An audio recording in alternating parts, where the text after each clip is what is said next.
Fifaliana indray ry mpiara-mianatra ny sekoly sabata no hiatranonay mirahalahy ao aminao ifankahitantsika tavandray amin'ity sabata ity izay inona fa ny fitahiny sabata dia fanoman'ny tompo aminao sy ny ankohonanao. Raha iaraka andinika ny lesona isika midina an'izany marimarina kokoa dia tononona ho aminao ny fiadanan'ny tompo anjaka tanteraka ao am-ponintsika izay miaraka mianatra ny tenin'Andriamanitra ankehitriny.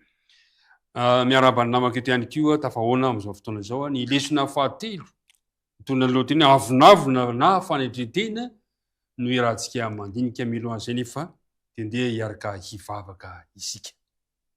Andriamanitra ray be fitiavana misaotra indrindra noho izao fotoana izao indray ahafahanay miara-mianatra ny lesona sekoly sabata izay sakafo ho an'ny fanahinay.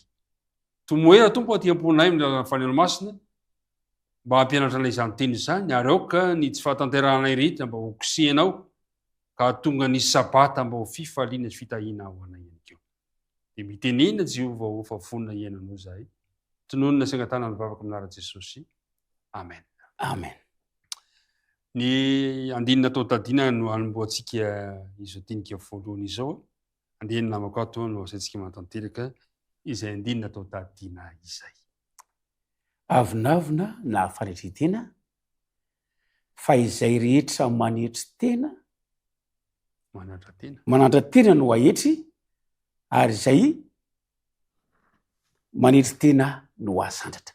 Lioka 2:11 ny andininy faha 1:12.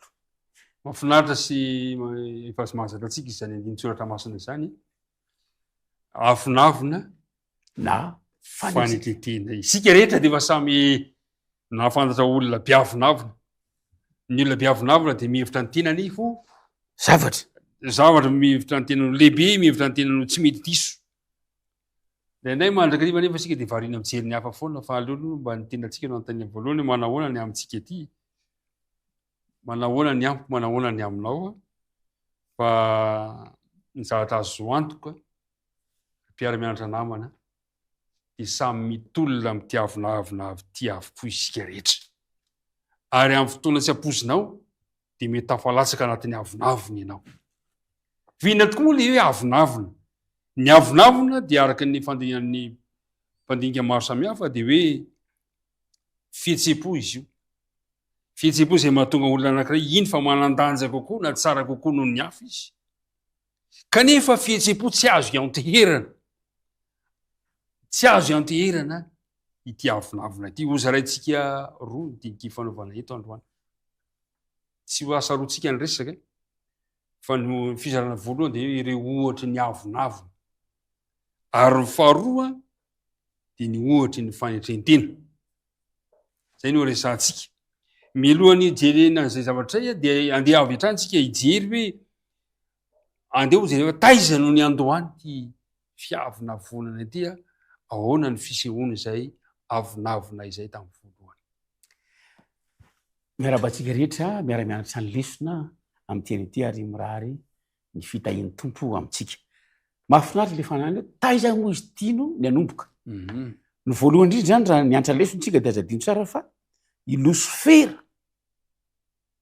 izy no ny andohan'ny iny izy tratrany ty avinavina ty voalohany indrindra. Iza moa Losifera? Losifera dia anjely izay mpibaiko lehibe ny anjely mpibaiko ny anjely indrindra tany an-danitra.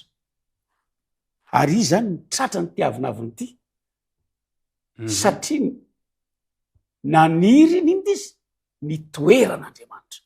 Raha jerentsika eo amin'ny Isaia 2:11. Isaia 2:11 ny andininy 12 ka hatramin'ny 12.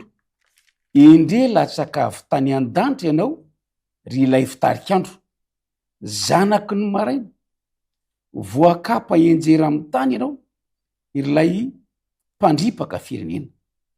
Ary ianao efa nanao nankapo hoe any an-danitra no iakarako ary ambony kitan'Andriamanitra no anandratako ny sizafiandrianako dia hipetraka eo amin'ny tendrombohitra fivoriana any amparany avaratra aho. hiakatra ho any ambonin'ny avonandraona ka ho takany avo indrindra. Io zany navoan'ny Losifera. Izy zavaboary kanefa mieritreritra ho lasa inona ndray zany mpamorona hitovy amin'Andriamanitra. Ary jereo le filatsindeo any amin'ny tena izy any apariny avatra raha any amin'ny toeran'Andriamanitra mihitsy zany kendreny zany. Io zany no kendreny, io zany navoan'ny Losifera. Re mpiara-mianatra namana i Losifera mantsy iray am'ireo kerobima manaloka nanao asa fanompona. Tsika tsy mafantatra hoe oviana ny fotoana na hoe inona ny tao anatin'ny eritreriny, fa ny zatra nisy zany nipotra ny fiheverany tena ho zavatra, nanomboka amin'ny fitiavan-tena, tsy nieritreritra le toerana efa nametran'Andriamanitra azy fa te-haka zavatra toerana tsy sahaza an-tena, ary voalaza fa niteraka ady izany toe-javatra zany, teraka olana izany toe-javatra zany, ary de izay ny zavatra misy niteraka tanteraka teo amin'ny Losifera ty fiavonavonana ity. Losifera zany no voalohany ny atrangany ty avonavona ity. Zao no lazay ny taridalamisika amin'ny pejy 220. Tsy miavonavona ny olona rehefa manana an'Andriamanitra eo amin'ny fiainany. Fa mifanohatra amin'izany kosa, fa miavonavona kosa ny olona rehefa tsy manome voninahitra n'Andriamanitra eo amin'ny fiainany.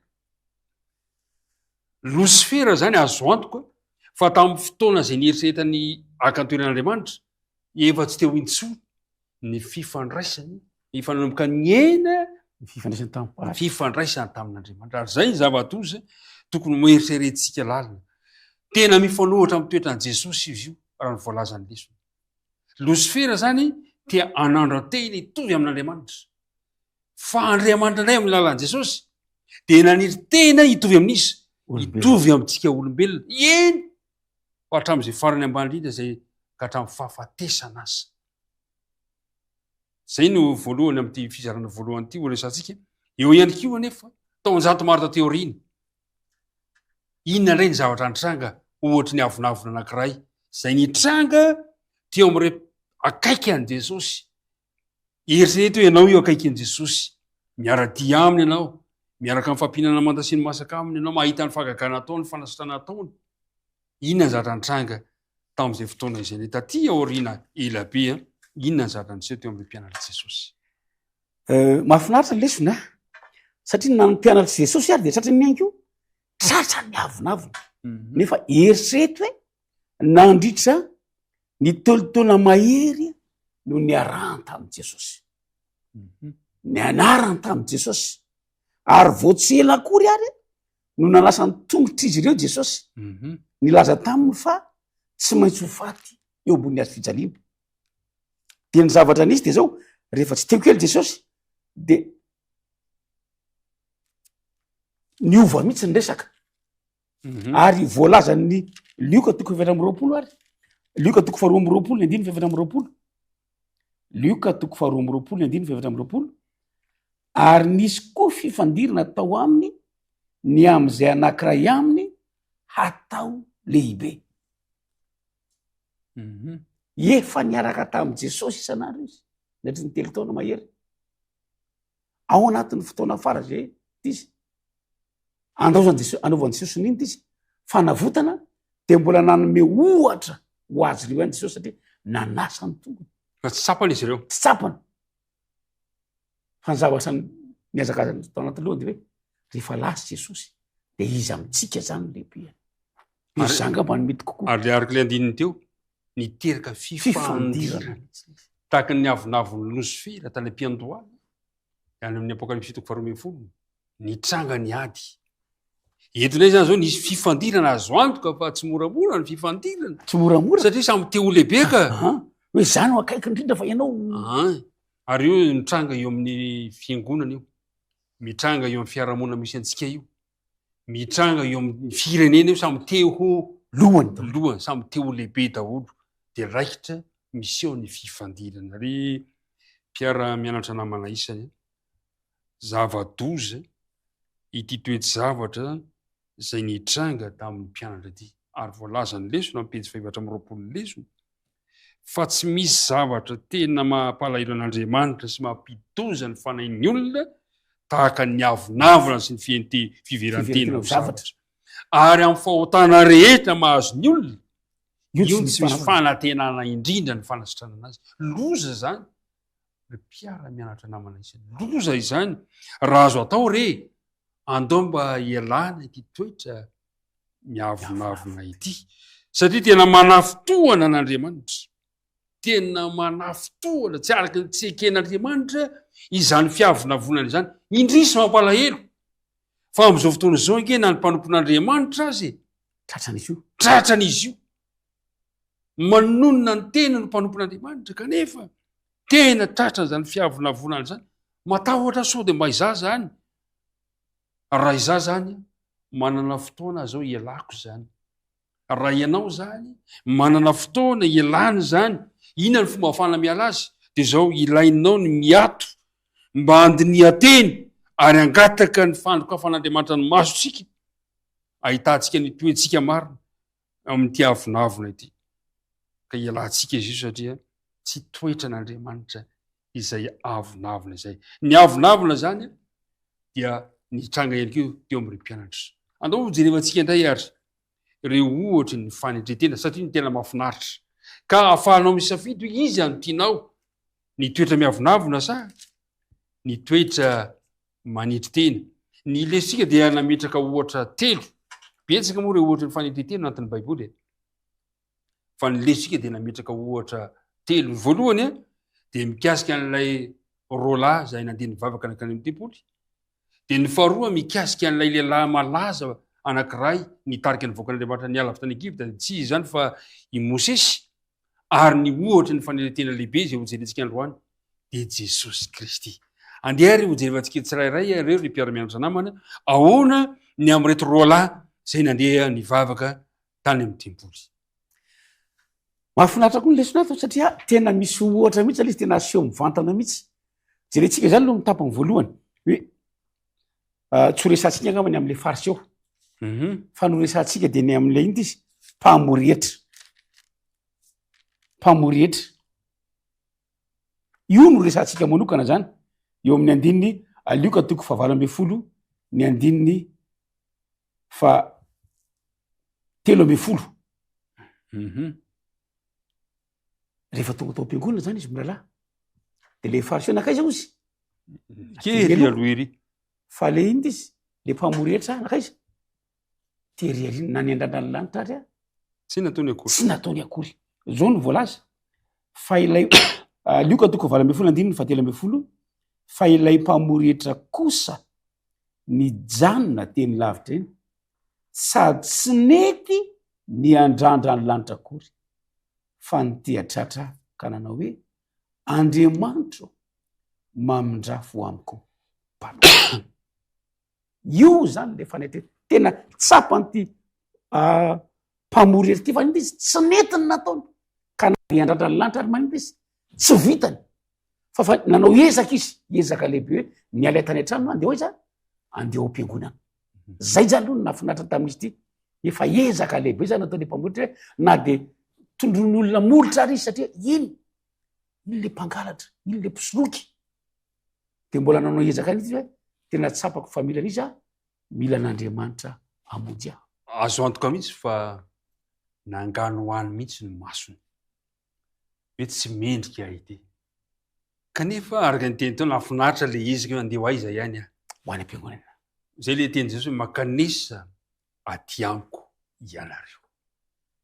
Mbola miantso antsika ihany koa na toy ino na dia tahaka ny jaky aza fahotanareo, ny fahotanareo dia fotsiko tahaka ny ra-panaraka. ny ra-panaraka. Ry mpiara-mianatra namana, ny zavatra misy mantsy dia mora amintsika taranak'olombelona ny manandra-tena. Indray aza lasa fahazarana ao antsika ny mampafantatra ny zava-bitatsika eo amin'ny fiarahamonina, ny fahaizantsika, ny zavatra lehibe nataontsika, ny manasongadina ny tenantsika. Zao anefa lazay ny lesona tandremo tsara, fa tsy manovana inona fomba fijerin'Andriamanitra anao zany rehetrarehetra zany. Nahita isa reo na vitan'izao Andriamanitra, navitan'izao Andriamanitra tsy mba tahaky ny anina Andriamanitra tsy mba tahaky ny zatsy Andriamanitra tsy manova ny fijerin'Andriamanitra izany mieny ny mifanohatra amin'izany aza no lazain'Andriamanitra ahoana ny ten'Andriamanitra le andina tao tadiny izay manandran-tena no ahetry zava-tozy zany ary zay maniry tena no asandratra jerentsika tsara ny fomba fijerin'Andriamanitra ny amin'ny manny toetra avinavina ny zany manasanao malokatra amin'ny Petera voalohany toko 5 Petera voalohany a toko 5 Petera voalohany a toko 5 ka ny andininy 5 de zao no vaky n'le teny amin'ny anaran'i Jesosy ary ianareo zay mbola tanora fanahy kosa de maneke ny loholona eny samy misikana fanitretena ianareo antso izy io ka mifampampo ka mifanompo fa Andriamanitra manohitra ny miavinavina de ahoana ny toyny manome fa fahasoavana manome fahasoavana ho an'ny maniry tena ahoana ny fahitanao an'izany antarateny izany mahafinaritra le izy tena hita mihitsy hoe zava-dehibe hoe tena miteny mivantana amin'ny Andriamanitra amintsika hoe ratsy tiany ity izy avinavina ity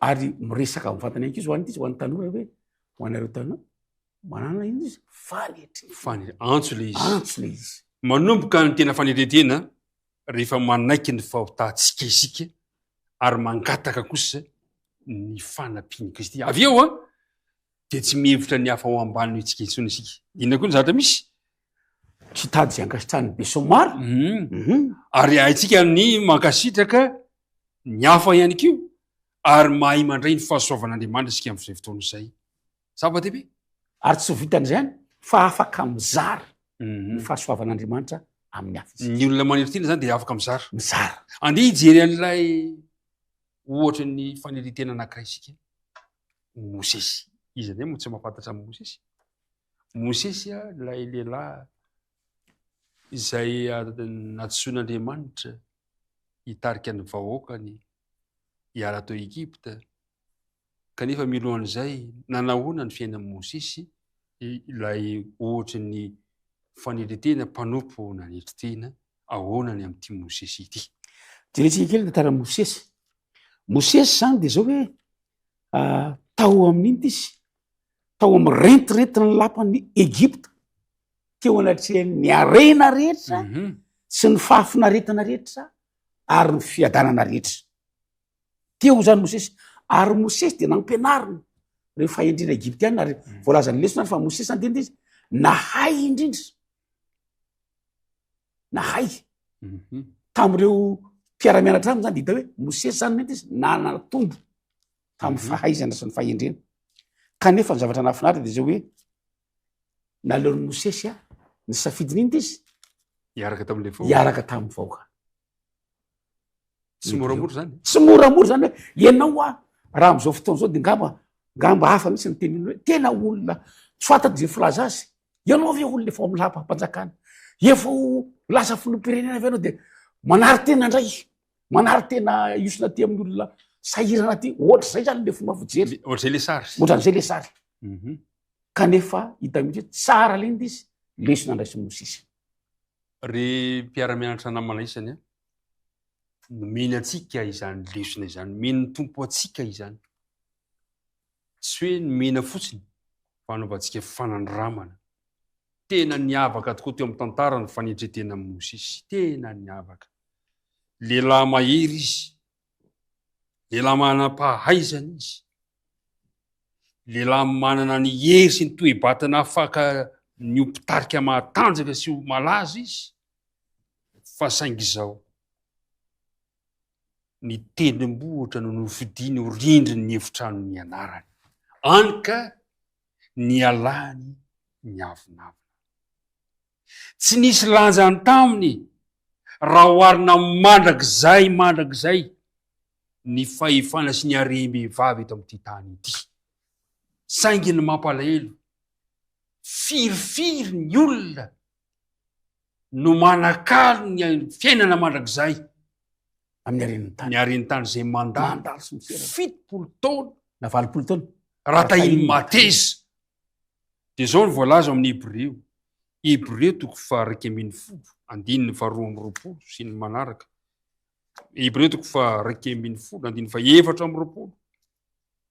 ka hatramin'ny 9:9 fa kitsika angely izy finono no nandava ny Mosesy tsy atao hoe zanaky ny zanakavavin'ny Farao rehefa lehibe izy. Nifidy mantsy izy hiara-mitondra fahoriana amin'ny olon'Andriamanitra toy izay hanana fifaliana vetivety amin'ny fahoriana. Nanao ny fanaratsiana Kristy ho harena be lavitra noho ny zava-tsoiny Ekipta satria nijery ny famalian-tsoa izy. Mahafinaritra zany toe-tsaina. Inona ny tena tsy ambarately Mosesy aloha mba nafananana zany toe-tsaina zany satria azo lazaina raha amin'izao vanim-potoana zany de ohatrany hoe nanary tombotsoa Mosesy. Inona ny tena tsy ambarately Mosesy amin'izany hoe nahoana ny tena nafananana zany fanetretena izany. Tsy tongatonga ho azy tao anaty Mosesy zany ozy leso. Ary tsy tongatonga ho anatsika io zany fanetrete zany fa tsy maintsy maninona mangataka amin'Andriamanitra. Io zany tsy ambarately Mosesy. Ny fangatana an'Andriamanitra, ny safidian'Andriamanitra ho an'ny kapiteny tarika ny fiainany de niala ry avonavona fa le fanetretena nito izy ny solo an'izay. Zay zany ny zava-dehibe. Ratsy zany ty miala amin'Andriamanitra ty. Fa ny olona rehefa miala amin'Andriamanitra de lasa manito izy mihevitra ny tena no zavatra.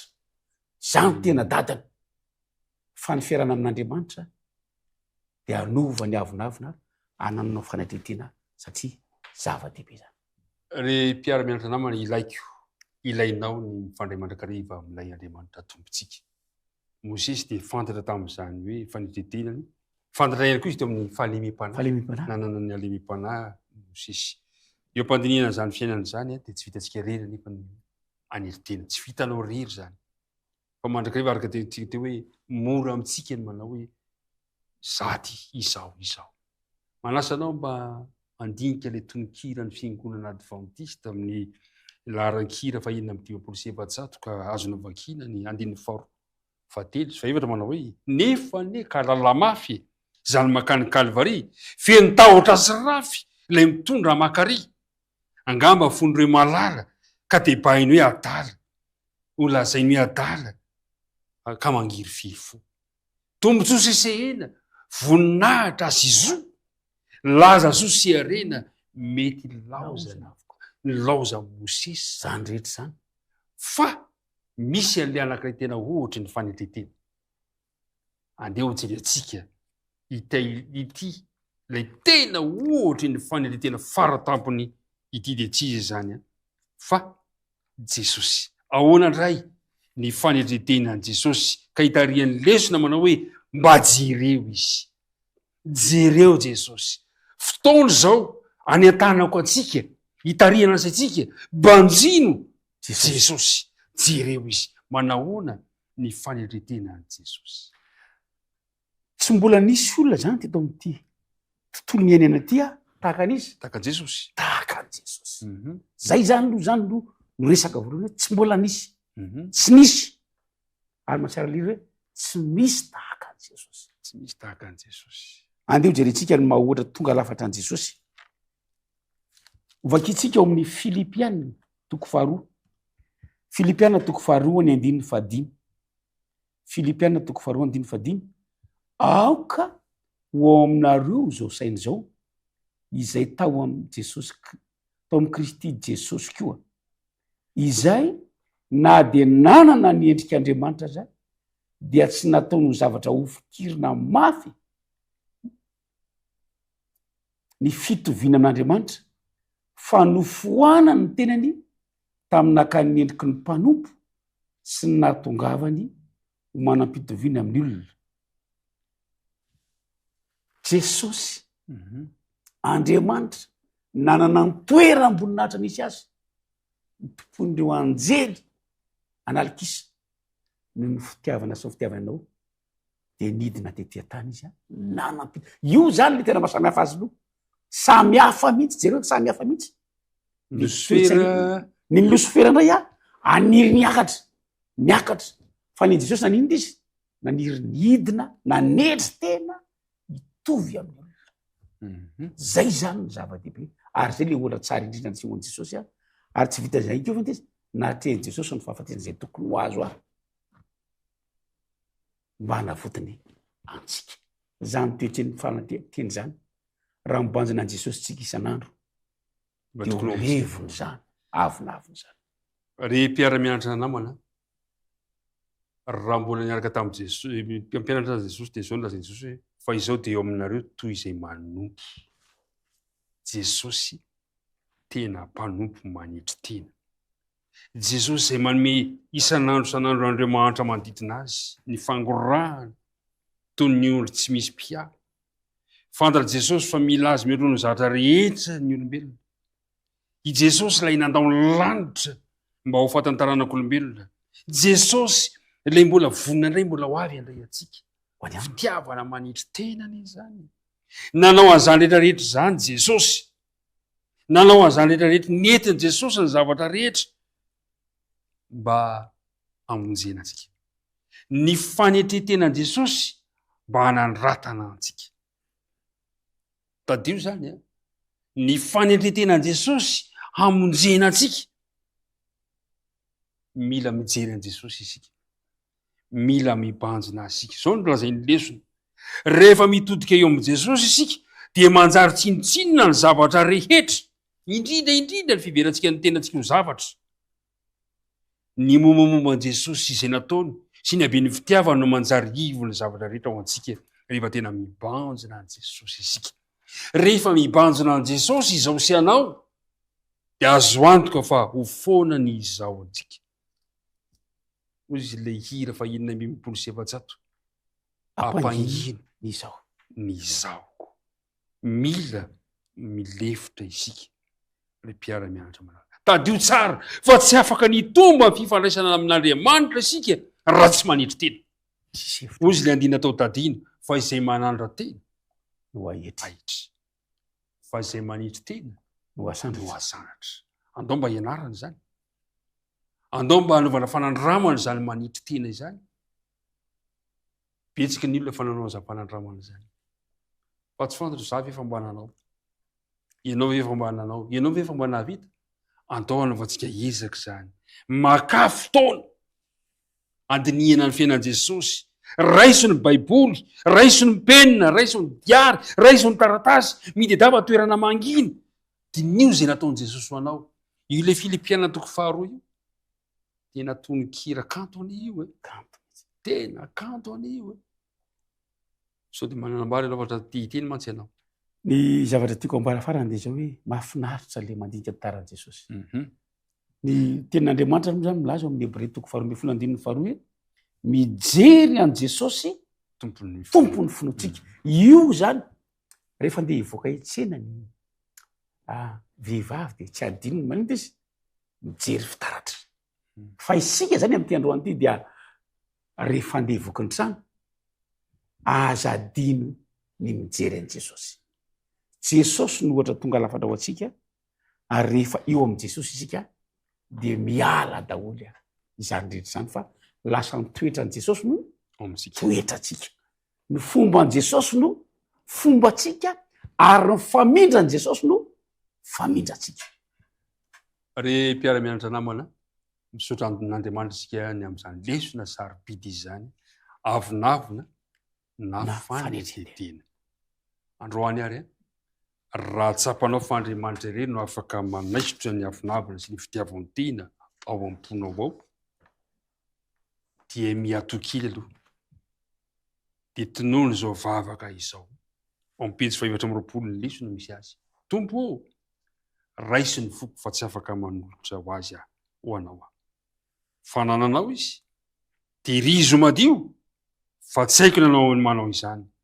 vonjeo ana dia tsy mendrika aza vonjeo am'ty tenako malemy tsy manam-pitovina amin'ny endrika eo ity volavolay aho amboary ary akaro am' rivo-piainana madiso masina aho dia ao am' rivo mpitiavanao sarobidy ikorinao amin'ny fanaiko olo ny iratsika fa fito amby folo sy eninjato manao hoe amboary aho jesosy inona ny teny farany mba azo lasainao ny teny farany tiako ambara am'ty androany ty de ilay jauna toko fadimy folo ny andininy fadimy Jaona 1:15 izao no voaloboka ianareo no sampana izay miray amiko ary izao amin'ny dia mamobe izy io ihany raha miray amin'ny Jesosy isika raha tianao ny amoa amin'ny fiainana raha tianao ny hitondra vokatra amin'ny fiainana mifandraisa amin'ny Jesosy mijere an Jesosy ary raiso Jesosy ho modely ny fiainanao. Fomba tsika manakariva ny Andriamanitra ny teny farany dia hoe dadio tsara e fa mielohan'ny voninahitra ny fanetredena. Noho izany aoko tsapanao tiako ny ampatsianao fa sarobidy eo mason'Andriamanitra ny fanatsotra manetretena sy torotoro. Ny olona manetretena dia apetraka Andriamanitra eo amin'izany olona manetretena zany ny tomboka sy tsy noho ny laharana, tsy noho ny fahefana, tsy noho ny arenana ny fahalebiazana rantsaina, fa noho izy nahaina ny hitretena teo amin'Andriamanitra. Izay manandra-tena ahitry fa izay manetretena kosa no asatra. Fomba antsika rehetrarehetra Andriamanitra mirary sabata mahafinaritra ho anao indray amin'izao tontolo ny sabata izao. Nde ary hivavaka isika mangataka namako ato ampiraintsika amin'izany vavaka famaranana izany. Hivavaka isika ampifaliana indray ray malalo no isaona ny anaranao ahafahana nianatra ny lesona sarobidy dia ny fanetretena azy nasionao. Ampio izahay mba hifandray aminao tsy tapaka. Amen. Hianatra eo an-tongotrao ka ireo toetra nay ny avinavinay dia ho fono zany. Amen. Fa ny toetranao kosa no lasa toetranay. Amen. Ivelona ato anatinay ka tonga anay amobe haneo zany amin'ny mpiaramonina ka ahafahan'izy ireo matsapa ny fitiavanao. Amen. Ka ahatonga azy ireo anolotra ny fiainanao tapahanao. Dia misaotra tompoko, misaotra tompo ny amin'ny lesona sarobidi nomenao ary tonona amin'ny anaran'i Jesosy mivavaka miaraka amin'ny fameran'ny Elokay. Amen.